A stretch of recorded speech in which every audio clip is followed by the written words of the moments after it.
അങ്ങനെ നമ്മുടെ വൈജയ്ക്ക് ഒരു പാർസൽ വരുന്നുണ്ട്. നമ്മുടെ അലീന അത് വാങ്ങി കൊണ്ടുപോയിട്ട് നമ്മുടെ വൈജയ്ക്ക് കൊടുക്കുന്നുണ്ട്. ആ സമയത്ത് വൈജയോട് പറഞ്ഞു, എന്തിനാ മാഡം ഇങ്ങനെ പുറത്തുനിന്ന് കഴിക്കണം, ഞാൻ ഉണ്ടാക്കിയത് കഴിച്ചൂടെ എന്നൊക്കെ ചോദിക്കുന്നുണ്ട്. ആ സമയത്ത് വൈജ ദേഷ്യപ്പെട്ടിട്ട് അലീനോട് പറയുന്നുണ്ട്, ഞാൻ എന്താ കഴിക്കണമെന്നോ ഞാൻ എന്താ കടന്നുറങ്ങണമെന്നൊന്നും നീ അന്വേഷിക്കേണ്ട, നീ നിൻ്റെ കാര്യം നോക്കിയിട്ട് ഇവിടുന്ന് പോയിക്കോ എന്ന് പറയുന്നുണ്ട്. എന്തായാലും നമ്മുടെ അലീന വല്ലാത്ത സങ്കടത്തോടു കൂടി പുറത്തേക്ക് വരുന്നുണ്ട്.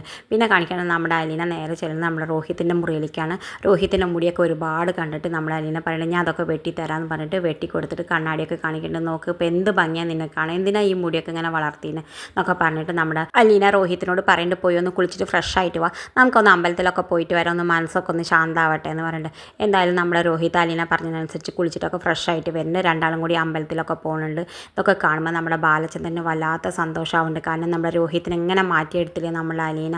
അവളോട് ഒരുപാട് നന്ദിയൊക്കെ പറഞ്ഞിട്ട് കൈ പിടിച്ചിട്ടൊക്കെ നന്ദി പറയുന്നുണ്ട്. അലീന പറഞ്ഞു, എന്തിനാ വെച്ചാൽ അതൊക്കെ അവളിൻ്റെ അനിയനല്ലേ എന്നൊക്കെ പറയുന്നുണ്ട്. ആ സമയത്ത് ബാലചന്ദ്രൻ പറയുന്നുണ്ട്, എല്ലാവരും മാറിയ പോലെ ഒരു ദിവസം വൈജി മാറും മോളെ എന്നൊക്കെ പറയുന്നുണ്ട്, നിന്നെ സ്നേഹിച്ച് തുടങ്ങും എന്നൊക്കെ പറയുന്നുണ്ട്. എന്തായാലും അലീനയ്ക്ക് ഇതൊക്കെ കേൾക്കുമ്പോൾ സന്തോഷമൊക്കെ ആവുന്നുണ്ട്. ഇത് കാണിച്ചുകൊണ്ടാണ് ഇന്നത്തെ പ്രൊമോ അവസാനിക്കുന്നത്. ഇതുപോലെ പ്രൊമോ വിശേഷങ്ങൾ നിങ്ങളുടെ മുന്നിൽ എളുപ്പത്തിലെത്താൻ ഈ ചാനലൊന്ന് സബ്സ്ക്രൈബ് ചെയ്യാൻ മറക്കരുതേ.